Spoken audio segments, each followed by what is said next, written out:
Intramural 2011 sa Santa Barbara National Comprehensive High School. Santa Barbara National Comprehensive High School nagapatigayon sa Intramural 2011 umpisa sa adlaw, Agosto 25 tubtob Agosto 27, 2011. Ini ang ginsugaran pinaagi sa parada sa mga students, faculty and staff ng sports working force sa nasambit nga buluthuan. Ginsundan sa opening program ang gintambungan sa Parents Teachers Association Officers and Board of Directors, Assistant School Division Superintendent Mr. Reynaldo Gico, Sangguniang Bayan Member Hon Lucero, Chairman, Committee on Education, History and Tourism, Sports Coordinators ng Sanday Mr. Edwin Fanco at Mr. Ritche Jan Quidato, kagiban pagiti mga sports enthusiasts.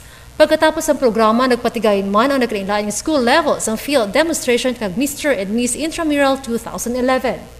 Suno ka Mr. Edwin Fanco, Sports Coordinator sa nasambit nga buluthuan, ining hinampang ang tuigan na ginahiwat sa bugos nga nasyon. Diri ginabase ang mga athletes o mga players na mahimo ipadala sa palarong pambansa.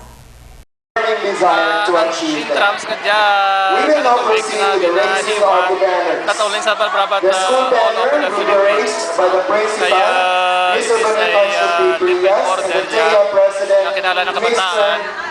Maghampang sa government center bureau halas sa palarong pambansa kay requirement niya ang Intramural para makwalify ba sa palarong pambansa.